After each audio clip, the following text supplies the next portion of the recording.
Kita punya tujuan dalam kehidupan kita. Merdeka bukan hanya merdeka negeri, bahkan merdeka jiwa, merdeka fikiran, merdeka hati, menjadi jiwa yang tenang, jiwa beribadah kepada Allah Subhanahu wa taala. Qad aflaha man zakkaha wa qad khaba man dassaha.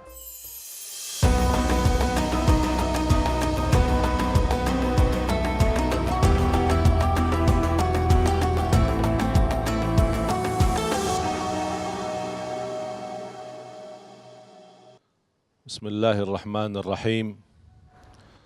Assalamualaikum warahmatullahi wabarakatuh.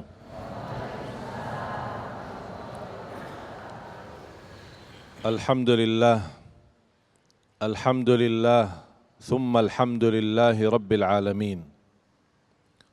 Allahumma salli ala sayyidina Muhammad wa ala ali sayyidina Muhammad. Subhanaka la ilma lana illa ma 'allamtana innaka antal alimul hakim.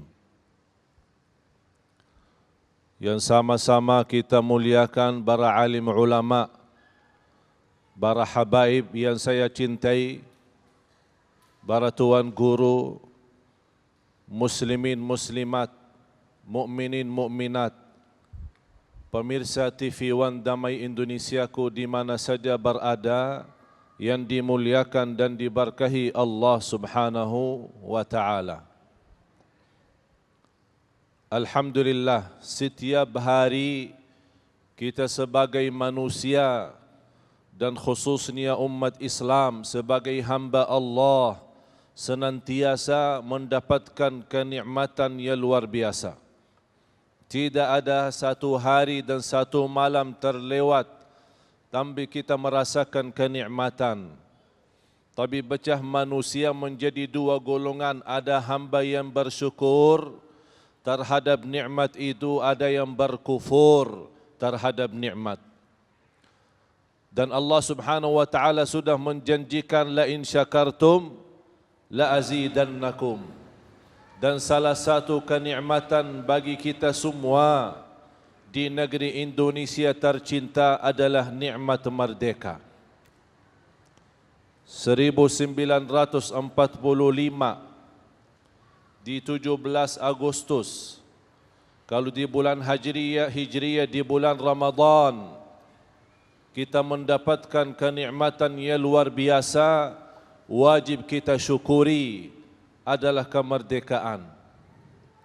Walaupun merdeka itu sebagian kecil adalah merdeka negeri dan merdeka bumi, tapi tingkatan Islam itu sejak kita dilahirkan menjadi makhluk yang merdeka, makhluk yang hanya tergantung kepada Allah Subhanahu wa taala, makhluk yang hanya punya tujuan karena Allah.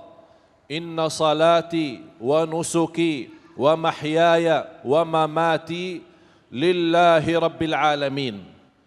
Tidak punya tujuan selain Allah, mencari ridha Allah, mengharapkan pahala Allah, mendapatkan surga Allah dan selamat dari neraka Jahannam.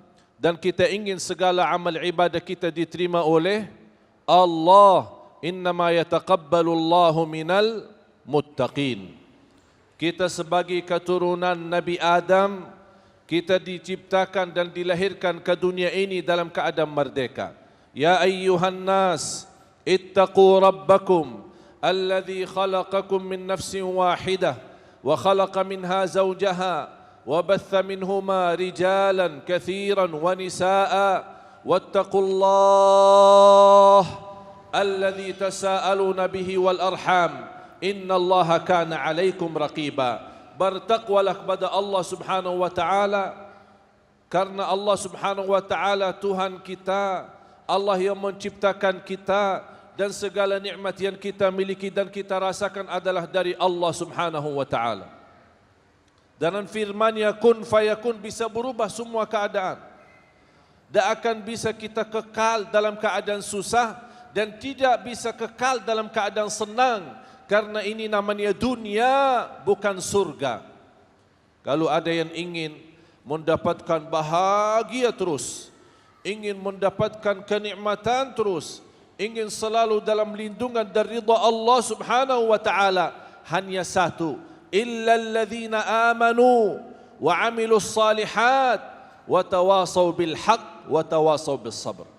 Iman kita yang menjaminkan kebahagiaan kita kepada Allah Subhanahu wa taala, kepercayaan kita kepada Allah dan keridaan, perasaan ridha, hati ridha, tenang, jiwa ridha, fikiran ridha.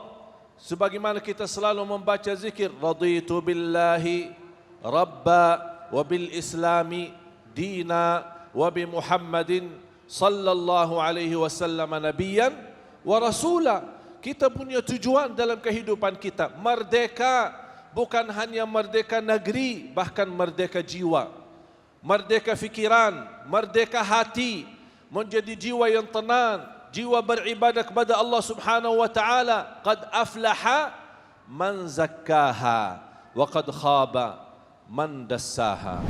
Dan harus kita belajari dan kita buktikan Islam ini memang datang menjadi rahmatan lil alamin, bukan memusuhi, bukan menyakitkan, bukan mensusahkan. Justru adanya Islam di negeri Indonesia ini merupakan nikmat besar. Itulah salah satu kesuksesan merdeka Indonesia, karena di belakang merdeka itu minoritas Islam yang memperjuangkan bahkan penerbangannya, darahnya dan tumpahan darahnya mereka. Itulah terwujud kemerdekaan.